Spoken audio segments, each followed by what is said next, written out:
Une montagne de pinces et de carapaces. On dirait une armée à la conquête du fond des mers, des crabes gigantesques qui dévorent tout sur leur passage.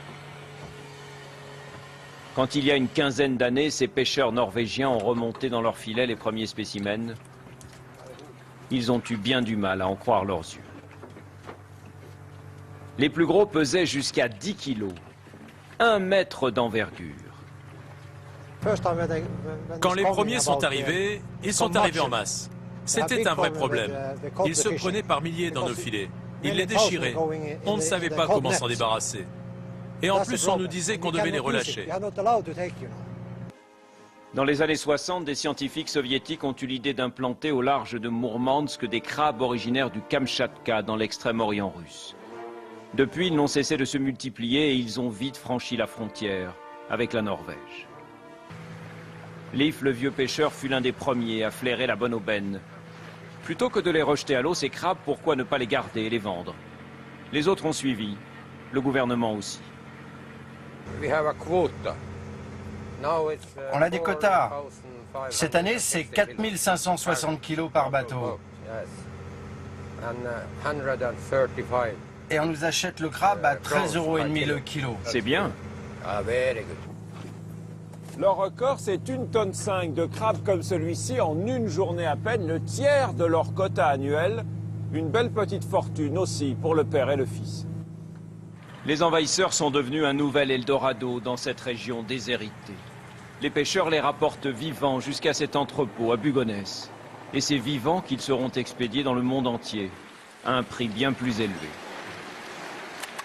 Une fois étiquetés, pesés, triés, les crabes sont répartis dans des bassins où ils resteront quelques jours en observation, le temps de s'assurer de leur bonne santé. Ça, c'est le travail de Roman Vassiliev, un spécialiste russe de biologie marine, qui a rejoint l'entreprise dès sa création en 2008.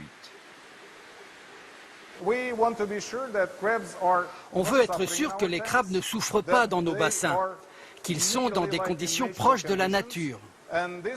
Ce qui nous garantit un taux de survie important et surtout une mortalité très faible pendant le transport. Emballés dans des caisses étanches recouverts de papier mouillé et gardés au frais grâce à ces pains de glace, les crabes peuvent survivre une trentaine d'heures au moins hors de l'eau. Le temps nécessaire par avion pour rejoindre l'Angleterre, les États-Unis ou bien encore la Chine. Dans la petite ville de Kirkenes, la capitale régionale, le crabe est vite devenu la spécialité. Même hors saison, comme en ce moment, Odin Mortensen, le chef de ce restaurant, en prépare pas moins de 3 ou 4 par jour à 125 € pièce. L'été, depuis peu, il y a quelques agences de voyage qui emmènent les touristes à la pêche au crabe. Ils les attrapent eux-mêmes, et puis on leur fait cuire et ils les dégustent comme ça, au naturel. Avec un petit verre de vin blanc, c'est un régal. À l'aéroport, on charge avec précaution la marchandise, sous le regard de Svein Ruud, le directeur de l'entreprise. L'an passé, il en a expédié 160 tonnes à travers le monde et espère bien en vendre près de 300 cette année. Dans notre village, à Bugonès, dans les années 80, les derniers habitants voulaient partir. Ils ne se voyaient pas d'avenir là-bas. Aujourd'hui, nous avons créé 8 emplois et nous faisons vivre une douzaine de familles de pêcheurs. Pour ces crabes du Grand Nord, c'est leur dernier voyage. Ce soir, ils seront sur les meilleures tables de Londres ou d'Amsterdam.